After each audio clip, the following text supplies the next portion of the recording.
ఉచిత ఇసుక అన్నారా లేదా? ఉచిత ఇసుక అంటే అందరూ ఏమనుకున్నాం? రుకో జరా సబర్ కరో. ఇసుక ఫ్రీ అన్నారు.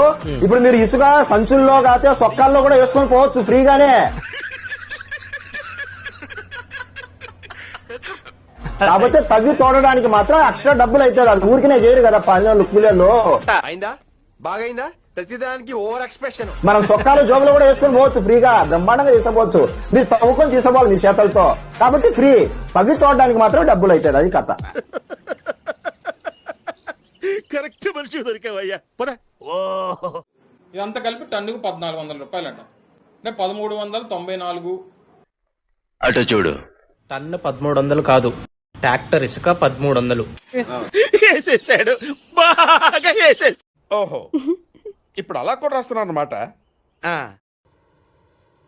సాక్షిని నడుపుతున్న జగన్మోహన్ రెడ్డి గారు కూడా సమాధానం చెప్పాలి.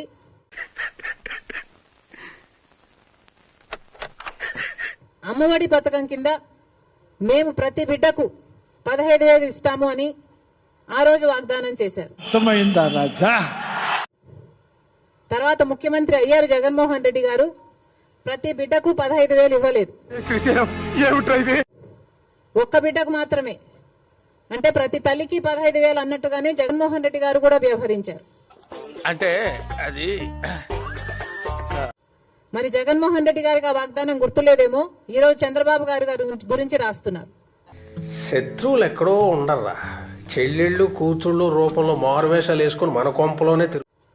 జగన్మోహన్ రెడ్డి గారు కూడా ఇదే వాగ్దానాన్ని ఇచ్చి మాట తప్పడం జరిగింది.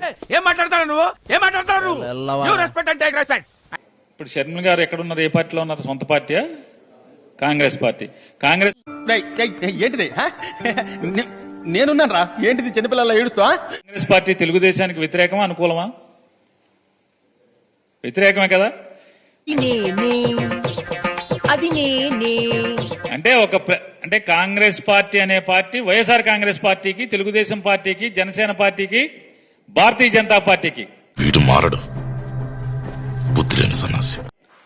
ముగ్గురు అంటే నలుగురికి వ్యతిరేకంగా రాజకీయాలు చేసేటువంటి పార్టీలో ఉన్నటువంటి షర్మిల గారు అనే ఆవిడ తయారయ్యావు, ఇంకా బుద్ధి భారతీయ జనతా పార్టీ కలిసున్న ప్రభుత్వాన్ని వెనకేసుకొస్తూ కామెడీ నేనే చేయాలి రాయ్, ఇంకెవరైనా చేస్తే ఊరుకోను. ఒక ప్రతిపక్షంలో ఉన్నటువంటి పార్టీని గురించి అంటే డిఫెండ్ చేస్తూ, భారతీయ జనతా పార్టీ ప్రభుత్వాన్ని డిఫెండ్ చేస్తూ, ఎట్లయితే అట్లా చూసుకుందాం, వెనకేసుకొస్తూ, సమర్థిస్తూ, అధికారంలో లేనటువంటి ప్రతిపక్షంలో ఉన్నటువంటి ఒక రాజకీయ పార్టీని విమర్శించే స్థితిలో ఉందంటే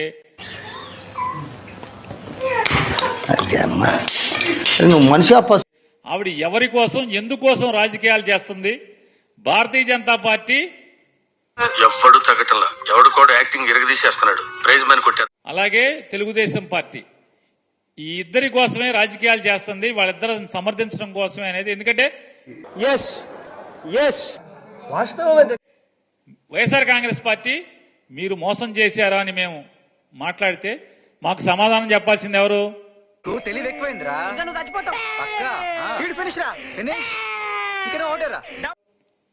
కూటమిలో ముగ్గురు ఎవడొకటి సమాధానం చెప్పాలి.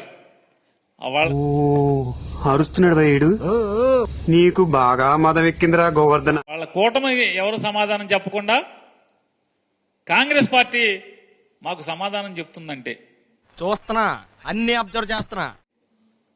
కాంగ్రెస్ పార్టీ మమ్మల్ని విమర్శిస్తూ భారతీయ జనతా పార్టీ, తెలుగుదేశం పార్టీ ప్రభుత్వాన్ని సమర్థిస్తుందంటే